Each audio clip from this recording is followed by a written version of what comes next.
कहकर दर्जनों डेडलाइंस निकल गईं। ट्रंप ने ईरान के खिलाफ जंग छेड़ने के बाद कई धमकियां दी, लेकिन अमल किसी पर नहीं किया। 21 अप्रैल को ट्रंप ने कहा कि मैं आसिम मुनीर के कहने पर ईरान पर हमले टाल रहा हूं। अनिश्चितकाल के लिए हमले टाले गए हैं। फिर 24 अप्रैल को ट्रंप ने लेबनान वाला जो सीज फायर था वो भी एक्सटेंड कर दिया। ट्रंप ने कहा कि मैं ईरान के जवाब का इंतज़ार करूंगा। अब अमेरिकी मीडिया ये कह रही है कि उन्होंने यानी ट्रंप ने मुनीर के हाथों ईरान को एक प्रस्ताव भेजा हुआ है। ट्रंप का ये भी कहना है कि जब तक ईरान बातचीत की टेबल पर नहीं लौटेगा, मैं हॉर्मूज से जो ब्लॉकेड है वो नहीं हटाऊंगा। ईरान कह रहा है कि ब्लॉकेड जब तक नहीं हटेगा मैं बातचीत ही नहीं करूंगा। अमेरिका ने ईरान के पोर्ट्स को टारगेट करते हुए ये ब्लॉकेड लगाया है, जिसको डबल ब्लॉकेड कहा जा रहा है, ताकि कोई भी ईरानी जहाज़ धंधा पानी ना कर सके। ट्रंप का लॉजिक साफ है कि जब ईरान धंधा नहीं कर पाएगा तो पैसे नहीं आएंगे, और पैसे नहीं आएंगे तो जंग कैसी लड़ी जाएगी। यहाँ ट्रंप अपनी अड़ी में है और दूसरी तरफ ईरान भी बात मानने के लिए राजी नहीं है। बीच में फंसा है पाकिस्तान, यहाँ से वहाँ हो रहा है। ये तो वो बातें हैं जो ज़ाहिरी तौर पर सभी को बताई जा रही है, पर अमेरिकी मीडिया ये भी दावा कर रहा है कि एक और बातचीत विटकॉफ और अराक्ची के फ़ोन पर भी चल रही है। दोनों टेक्स्ट मैसेजेस के ज़रिए बात कर रहे हैं, यानी एक बातचीत पाकिस्तान करवा रहा है ईरान और अमेरिका के बीच, जिस बातचीत का शोर पूरी दुनिया में मच रहा है कि बातचीत सफल होगी या नहीं, और एक और बातचीत पर्दे के पीछे चल रही है। लगता है कि दोनों पार्टी के बीच अब किसी तरह की अंडरस्टैंडिंग बन गई है, तभी जंग रुकी रुकी सी दिख रही है। हमले नहीं हो रहे हैं, अनिश्चित काल तक हमले नहीं होंगे ऐसा ही लग रहा है। इतिहास दोहराया जा रहा है। आज से 73 साल पहले भी ऐसा हुआ था नॉर्थ कोरिया और साउथ कोरिया के बीच। 1953 में जंग रुकी, लेकिन आधिकारिक तौर पर युद्ध का अंत नहीं हुआ। इसलिए कहा जाता है कि टेक्निकली ये दोनों देश, नॉर्थ और साउथ कोरिया, दोनों आज भी जंग में ही हैं, लेकिन गोलाबारी रुकी हुई है, क्योंकि दोनों देशों की जो सीमा है उस पर सैनिकों का पहरा है। पर नॉर्थ और साउथ कोरिया की जंग को ईरान की जंग के साथ कंपेयर करना कई मायनों में उचित नहीं है, क्योंकि वहाँ दोनों देशों की सीमाएं एक दूसरे से जुड़ती हैं। यहाँ ईरान, अमेरिका और इसराइल तीनों देश दूर दूर हैं। फिर दोनों जंगों की वजह भी एकदम अलग थी। वहाँ ज़मीनी विवाद था, यहाँ वजह क्या है स्पष्ट तौर पर किसी को पता ही नहीं है। न्यूक्लियर वेपन वाली बात खुद अमेरिकी अधिकारियों और आईएईए के जो मुखिया हैं उन्होंने साफ कर दी है कि बम ईरान नहीं बना रहा था और उसकी कोशिश भी नहीं थी उसकी इस तरह की। पर अमेरिका का विपक्ष ज़रूर ये कोशिश कर रहा है कि इस जंग को रोका जाए। वो कांग्रेस में बिल ला रहा है, लेकिन बिल पास ही नहीं हो पा रहे हैं। अब एक नए कानून की चर्चा हो रही है अमेरिका में, वॉर पावर्स एक्ट इसका नाम है।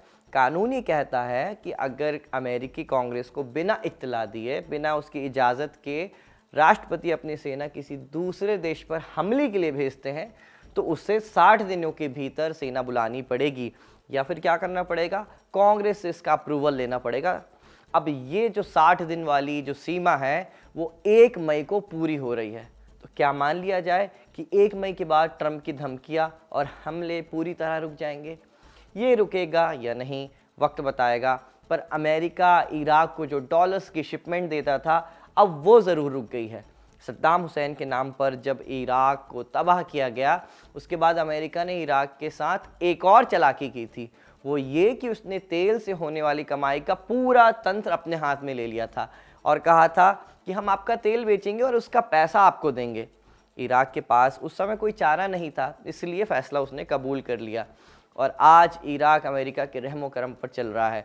ईरान पर हमले के बाद इराक में कुछ प्रो ईरानी शिया मिलिशिया एक्टिव हुए, तो अमेरिका ने कहा कि उन्हें कंट्रोल में रखो, नहीं तो पैसा रोक दूंगा, ये इराक की सरकार को कहा, और पैसा अब वाकई रोक लिया गया है। वॉल स्ट्रीट जर्नल अमेरिकी अखबार है, उसने रिपोर्ट किया है कि $500 मिलियन की एक शिपमेंट थी, वो हवाई जहाज़ से लाई जा रही थी इराक, लेकिन अमेरिका ने इसे रोक लिया है। यहाँ इराक का पैसा रोका गया है। वहाँ यूएई ने अमेरिका को धमकी दी है कि हमारा बहुत नुकसान हो गया है, हमें डॉलर स्वैप करने हैं, हमें पैसे की ज़रूरत है, डॉलर की ज़रूरत है। अगर डॉलर नहीं मिले तो हमारी अर्थव्यवस्था पर बट्टा लग सकता है।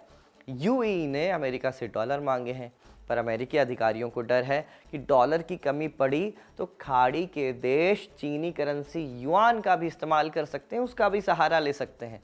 अभी तो यूएई ने ये पैसा मांगा है, अगर कल सऊदी अरब, कतर, बहरीन समेत बाकी खाड़ी के देश भी इसी तरह की मांग करने लगे तो अमेरिका को भारी नुकसान हो सकता है। अगर वो पैसा देने से मना भी कर दे तो अमेरिका इस रीजन में अपने सहयोगियों को भी खो सकता है। हमने अभी ईरान के 270 बिलियन डॉलर के हुए नुकसान की तो चर्चा भी नहीं की है, जिसकी भरपाई वो अमेरिका से चाहता है। यानी एक जंग के कई बिल फटने वाले हैं और इन सब के केंद्र में अमेरिका है। अब अमेरिका को दरकिनार करके अब्बास अराक्ची रूस जा रहे हैं। रूस से पहले वो इस्लामाबाद और ओमान भी जाने वाले हैं, ताकि जंग का कोई परमानेंट सॉल्यूशन खोजा जा सके, निकाला जा सके। इसलिए आज के शो में हम जानेंगे कि यूएई को अमेरिकी डॉलर्स की ज़रूरत क्यों पड़ी, क्या ईरान के बाद अमेरिका का अगला टारगेट इराक हो सकता है, और आखिरी में जानेंगे ईरान वॉर से जुड़े लेटेस्ट अपडेट्स। नमस्कार, स्वीकार कीजिए साजिद का। आप खबरगांव का डेली इंटरनेशनल बुलेटिन राजदूत देख रहे हैं।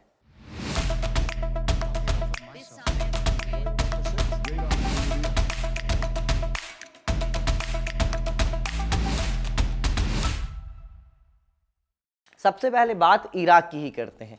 सद्दाम हुसैन और उसके ख़तरनाक हथियार के नाम पर अमेरिका ने इराक को बर्बाद किया, निस्तो नाबूद किया। वहाँ कई साल अपनी सेना तैनात रखी। फिर दिसंबर 2011 में अमेरिका इराक छोड़कर चला गया। एक अस्थिर इराक जहाँ समाज बटा हुआ था, हर तरफ तबाही थी। जिस तरह का मंजर हमने अगस्त 2021 में अफ़गानिस्तान में देखा, उस समय इराक की स्थिति इससे भी बदतर थी, क्योंकि यहाँ कम से कम स्टेट चलाने वाली एक ताकत तालिबान तो थी, पर इराक में तो दर्जनों संगठनों ने हथियार उठा लिए थे उस समय। अमेरिका के जाने के बाद जो क्राइसिस पैदा हुआ, उसका फ़ायदा सबसे पहले उठाया इस्लामिक स्टेट्स ने। 2014 में आइसिस ने मौसूल जैसे बड़े शहर पर कब्जा कर लिया। इराकी सेना बिना लड़े ही भाग गई। 2014 के बाद अमेरिका दोबारा लौटा, लेकिन इस बार कब्जा करने के इरादे से नहीं, बल्कि साझेदार की हैसियत से। उसने आइसिस से लड़ने के लिए इराक की मदद की।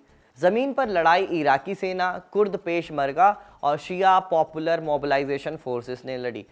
पॉपुलर मोबिलाइजेशन फोर्सेस में दर्जनों शिया मिलिशिया शामिल थी, जिन्हें ईरान से लगातार समर्थन मिल रहा था।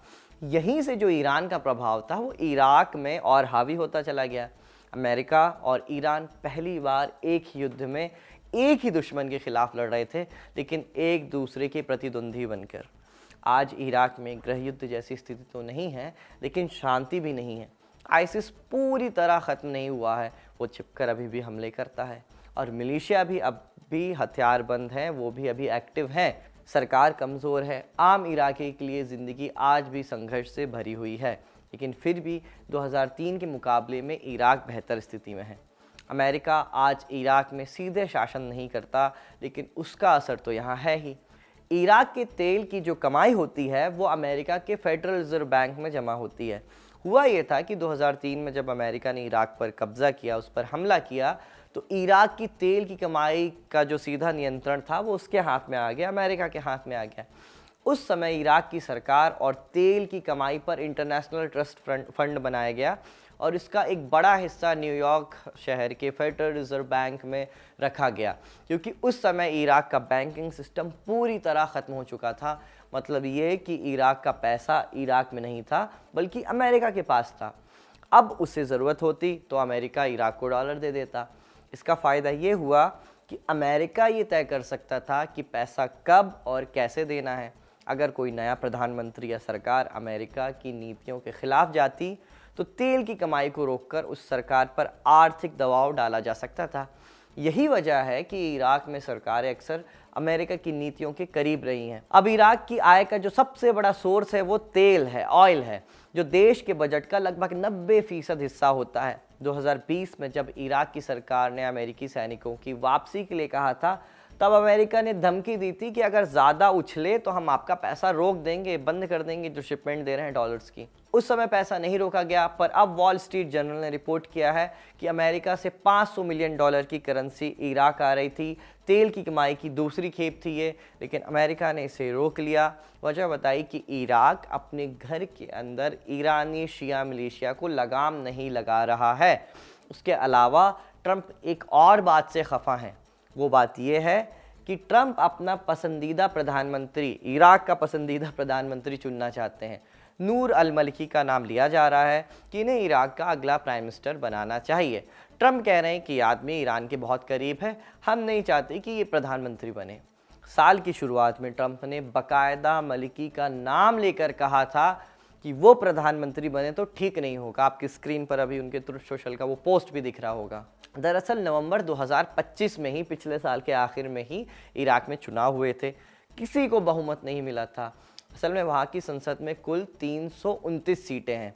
सरकार बनाने के लिए 165 सीटें चाहिए, लेकिन ऐसा आंकड़ा किसी के पास था ही नहीं।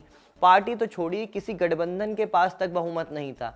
मौजूदा जो प्राइम मिनिस्टर है अल सूडानी, उनके भी कोएलिशन के पास, जो उनका गठबंधन है रिकंस्ट्रक्शन एंड डेवलपमेंट कोएलिशन जिसको कहते हैं, उसके पास भी 46 सीटें ही थी। अल मलकी के गठबंधन यानी स्टेट ऑफ लॉ के पास 29 सीटें थी। लेकिन यहाँ खेल कर दिया कोऑर्डिनेशन फ्रेमवर्क ने। ये कोई एक पार्टी नहीं है, बल्कि आप इसे शिया पार्टियों और शिया संगठनों का एक साझा मंच समझ लीजिए, एक इन्फ्लुएंशियल पॉलिटिकल ब्लॉक। इसमें नूर अल मलिकी का स्टेट ऑफ लॉ गठबंधन है, हादी अल अमेरिका का बद्र संगठन और कई दूसरे शिया दल और ईरानी समर्थित राजनीतिक चेहरे और राजनीतिक पार्टी इसमें शामिल है। कोऑर्डिनेशन फ्रेमवर्क ने बोला कि हमारी चॉइस के हिसाब से काम करोगे तो आर्थिक तौर पर इराक को और मजबूत बना देंगे। उनके मुताबिक देश को अनुभव नेतृत्व चाहिए कोऑर्डिनेशन फ्रेमवर्क के मुताबिक, और इसी तरह के सहारे नूर अल मलिकी को प्रधानमंत्री पद के लिए आगे बढ़ाया गया था। यहीं से अमेरिका की चिंता शुरू हुई। उन्हें लगा कि मलिकी वापस आए तो हमारा नियंत्रण इराक से कम हो जाएगा। अब इसके लिए ट्रंप अलग अलग तिकड़म आजमा रहे हैं। आज डॉलर्स की शिपमेंट रुकी है, कल को सैन्य सहयोग कम कर सकते हैं जो आईसिस से लड़ने के लिए वो इराकी सेना को देते हैं। इसके अलावा अमेरिका के पास एक तीसरा हथियार भी है, वो है अंतर्राष्ट्रीय वैधता। IMF, वर्ल्ड बैंक, विदेशी निवेश और अरब देशों के साथ इराक के रिश्ते, ये सब अमेरिका की हरी झंडी के बिना मुश्किल हो जाता है। अल मलिकी की वापसी का मतलब होगा कि खाड़ी देश फिर दूसरी दूरी बना सकते हैं इराक से, और पश्चिमी निवेशक जो हैं वो इराक को एक हाई रिस्क जोन मान लेंगे और वहाँ निवेश नहीं करेंगे अगर ट्रंप नहीं चाहेंगे तो अभी ट्रंप ने अपना सिर्फ एक कार्ड फेंका है, वो है डॉलर की सप्लाई को रोकना, जो ईरान के खिलाफ शुरू हुई जंग के पहले एकदम असंभव सा लग रहा था। लेकिन इस जंग ने पश्चिम एशिया में एक ऐसा असर डाला है कि इराक भी इससे अछूता है। ये आने वाला वक्त बताएगा कि इराक को घेरने के लिए ट्रंप और क्या करने वाले हैं। फिलहाल सबकी जो नज़र है वो UAE पर है, क्योंकि उसने मुंह फाड़कर पैसा मांग लिया है। हक का पैसा मांगना ही चाहिए। यहाँ UAE का तर्क है कि जंग की वजह से हमारे पास डॉलर्स की कमी हो रही है। हालांकि एकदम हम कंगाल नहीं हुए हैं, लेकिन डर है हमें आगे कि हमें डॉलर्स की ज़रूरत पड़ सकती है, इसलिए हमें लोन चाहिए। अमेरिका के जो नेशनल इकोनॉमिक काउंसिल के डायरेक्टर हैं केविन हैसेट, उन्होंने कहा है कि अमेरिका UAE को पैसा तो दे देगा, उन्होंने इसकी संभावना जताई है। पर बात सिर्फ UAE अकेले की नहीं है। कई जानकारों ने कहा है कि अगर इसी तरह सऊदी अरब, कुवैत और बाकी खाड़ी के देश भी पैसा मांगने लगे तो अमेरिका क्या करेगा?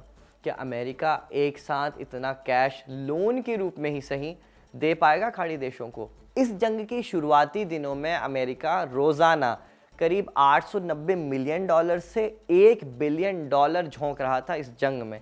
दूसरी तरफ इसराइल ने महज 40 दिनों में ही 17 बिलियन डॉलर फूंक डाले इस जंग में। ईरान ने इस जंग में कितना पैसा लगाया ये बात पता नहीं है, लेकिन वो कहता है कि उसका 270 बिलियन डॉलर्स का नुकसान हुआ है। खाड़ी देशों का नुकसान का भी जो आंकड़ा है वो अब तक नहीं आया है। इतना नुकसान क्यों? क्योंकि इसराइल ईरान पर हमला करना चाहता था। गल्फ वॉर में अमेरिका ने कह दिया था जब 1991 में ये लड़ी गई थी कि इस जंग का जो पैसा है वो खाड़ी देशों से ही वसूला जाएगा। बाकायदा खाड़ी देशों से उसके लिए पैसा लिया भी गया था, लेकिन ये जंग जो अभी जो चल रही है ईरान के खिलाफ जंग, वो बिना खाड़ी देशों की सहमति से शुरू हुई थी। इसलिए बात भी कही जा रही है कि खाड़ी देश जो हैं वो अपना और नुकसान नहीं चाहते, इसलिए जंग को दोबारा शुरू करने के पक्ष में फ़िलहाल वो नहीं हैं। इसी नोट पर आज का राजदूत ख़त्म होता है। इसे रिकॉर्ड किया था मेरे साथी आनंद ने। मेरा नाम है साजिद। देखते रहिए खबरगांव।